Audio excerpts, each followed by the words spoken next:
السلام عليكم يا جماعة. أنا كنت الفيديو اللي فات كنت بقول إن الفراخ كانت تنشانة وكان في شوية برد، فأخدت كل اللي كانوا عاملين 2 كيلو وذبحناهم وقسمنا الصدور لوحديها والوراك لوحديها، ودول اللي كانوا صغيرين كنت عملت لهم المشروب اللي هو الحلبة بالعسل بالكركم بالخميرة. والله الحمد لله هم ما شاء الله يعني شدوا حيلهم كده، ويعني أوزانهم زادت كمان والله. بس كل اللي عملته اني عملت المشروب اللي هو الحلبة والخميرة والعسل. وانا بقى النهارده انا اتكلم بقى، مش هتكلم عن الفراخ، ان خلاص كده الفراخ يعني تعتبر في اخر الدورة، يعني ممكن بكرة ولا بعده اخد الابيض ده واذبحه. النهارده هتكلم معاكم على البط بتاعي. النهارده الله ان شاء الله يا جماعة نتكلم عن البط. البط بصراحة ربنا من الحاجات الجميلة جدا، يعني دي بس البط ده مش هقوله بقى لو عندك بلكونة، لا البط لو حابة تربيه لازم يبقى عندك مكان، لازم يبقى عندك يعني بصي اصلا بس دي اوضة ومع ذلك بص المية مبهدل الدنيا بيها. فالبط بصراحة لازم عشان نربيه يا جماعة مبدئيا كده لازم يبقى عندنا مكان واسع، عشان البط بصراحة بيبهدل الدنيا بالمية. اللهم صل على سيدنا محمد. وانا شفت والله كتير ناس بتشتكي بتقول ان البط بيجيله كساح وبيضعف، مع ان والله الحل موجود في البيت يا جماعة. والحل يعني عايزة اقول لكم احنا بنرميه بايدينا يعني، وفي نفس الوقت وبيوفر علينا، يعني احنا استخدمنا الحاجات اللي احنا بنرميها دي بيوفر علينا كتير. فانا ما بديش للبط بتاعي اي فيتامينات او اي علاج بيطري زي ما بالظبط عملت مع الفراخ البيضة، انما والله بستخدم له كل حاجه موجوده في البيت. يعني بصوا يعني انا البط ده على اول شهر بس بستخدم له اللي هو العلف صافي. ببتدي بقى من بعد الشهر ادخله بقى كل اكل الموجود في البيت بطريقه كده تخليني استفيد بكل حاجه موجوده عندي. يعني بتبقى عندنا فيتامينات يا جماعه هقولها لكم دلوقتي موجوده في البيت واحنا بنرميها بايدينا. اللهم صل على سيدنا محمد. تعالوا بس هديله الاكل دلوقتي معاكم وهكلمكم بعدين على الفيتامينات اللي بتبقى موجوده في البيت واحنا بنرميها بايدينا. ما شاء الله يا جماعه زي ما انتم شايفين الاكل اللي قدام البط ده مش علف، ما فيهوش اي نسبه علف. يعني كنت بحط له في الاول علف، انا زي ما بقول لكم اول شهر بس هو اللي بدي البط علف. انما من بعد الشهر الاولاني وانا البط عندي الحمد لله ما بياخدش اكتر من شهرين وبيبقى بالاوزان دي. ده بقى مجموعة الفيتامينات يا جماعة اللي موجودة في البيت واحنا بنرميها. انا هوريكم دلوقتي طريقة الاكل ده اللي بياكله عبارة عن عصيدة او حاجة كده زي ما تقول عليها سد حنك. سد حنك دي يا جماعة احنا بنعملها من كل حاجة موجودة عندنا في البيت احنا بنرميها في الزبالة. فما شاء الله زي ما انتم شايفين البط كده بسم الله ما شاء الله، يعني اوزانه عندي معدية ل2 كيلو. 2 كيلو لا قصدي 3 كيلو كمان. يعني انا وزنت يعني امبارح كان في بطه عندي ما شاء الله كانت عامله حوالي 3.5. البط ده بالظبط يا جماعه عمره شهرين.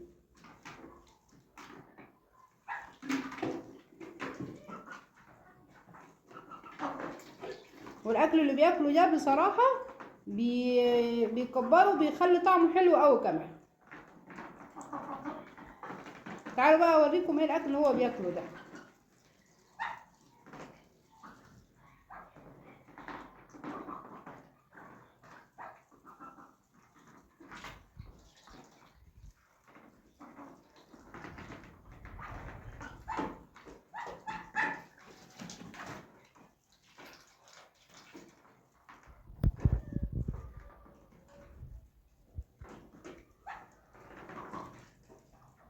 بصوا يا جماعه ما برميش حاجه، يعني يعني مثلا ده قشر بطاطس، خضار دبلان عندي، قشر ليمون، قشر بتنجان، والله قشر البيض.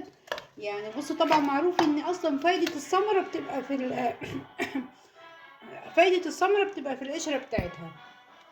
فليه احنا بقى بصوا انا عاملة الحلة دي بقى اصلا بصراحة دي حلة ألمونيا قديمة عندي، فانا عاملاها اصلا عشان خاطر يعني بجهز فيها الاكل بتاع البقر ده يعني كل حاجة. يعني مثلا امبارح بنتي كانت سخنة شوية فغلت لها شوية اعشاب فتبقى شوية منيهم هحطهم برضو. اي حاجة ورقة لولا كان مطلعاه من الشوربة عندك، كسرت بيض، خضار دبلان عندك في التلاجة، قشر بطاطس طبعا. بس الحاجات دي كلها بتبقى مغسولة يا جماعة، يعني قبل ما اقطع الثمرة سواء كان بتنجان او بطاطس او حتى البيض والله، او حتى الخضار ببقى غسلاه كويس، ما برميهوش في الزباله يا جماعه، لا، دي فيتامينات طبيعيه اصلا للبطن. مش هقول للفراخ، ان الفراخ بصراحه ممكن فراخ بلدي، انما الفراخ الابيض ما بينفعش، ان لازم نوكلها علف.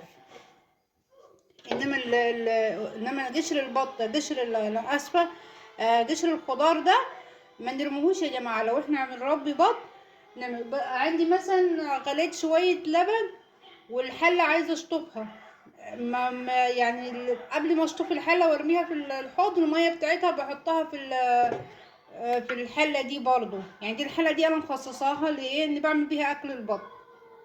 بس يا جماعه بروح بقى ازود الحله زي ما بقول لكم. عندي بواقي اكل في التلاجة، عندي مثلا زي ما بقول لكم عندي حله مثلا فيها حاجه عايزه اشطفها، كله بقى بروح احط لها ميه بقى كده، بحط الخضار ده ميه، ولو في عندي عيش ناشف واروح احطه على البوتاجاز واسيبه يغلي. ممكن برضو والله بزود، بص كده ثواني خليكم، برضو عندي شويه عسل. ده كده انا بجهز اكل للبط يا جماعه، اكل فيه فيتامينات طبيعيه من غير اي علاج من اي صيدليه بيطريه. هنسيبه يغلي، وبعد ما يغلي هنشوف بقى هنعمل ايه. فاهم؟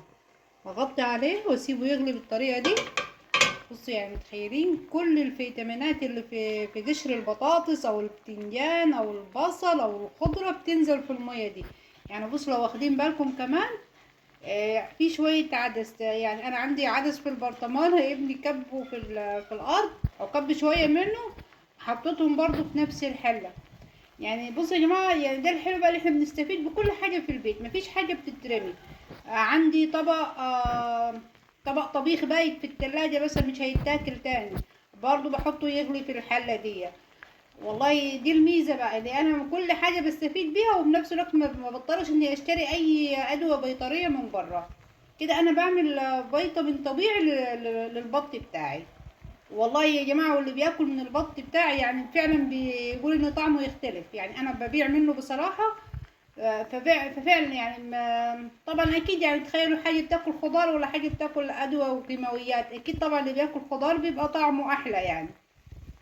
كده انا بجهز فيتامين طبيعي للبط يا جماعه، هسيبه يغلي كده وينزل كل الفيتامينات اللي فيه في الميه دي. اول ما بيغلي كده يا جماعه، واتاكد بقى ان قشر الخضار كله دبل بقى، لان انا بصراحه مش هصفيها يعني، لا انا هعمل بصوا دي، ده عباره عن دقيق ورده. هنزل كده كده حاجه تشبه عصيده، تشبه سد الحنك. فهعمل كده هو وعلى البوتاجاز، وهبتدي بقى بالطريقه دي.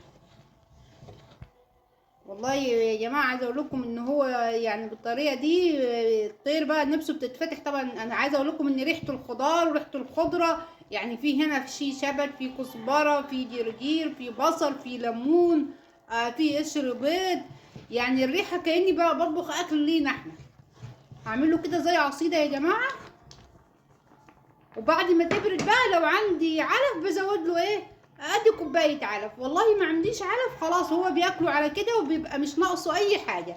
يعني كده انا حاطه كل الكالسيوم والفيتامينات والبروتين اللي بيبقى في العلف. يعني عندي طبق فول بقى مثلا حدق في التلاجة، عندي اي حاجه بعملها كده بالطريقه اللي انتوا شايفينها دي.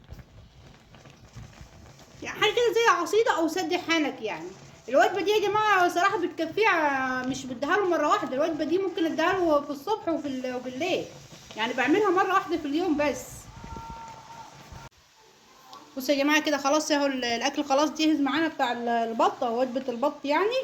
بيبقى كده شبه العصيده يا جماعه زي ما بقول لكم كده، بقشر البصل، بقشر البتنجان، بقشر اللهم صل على سيدنا محمد. لقيت عندي بتنجانه بايظه حطيتها، فانا طبعا مش بديها له هو سخن وكده، انا بستناه يبرد.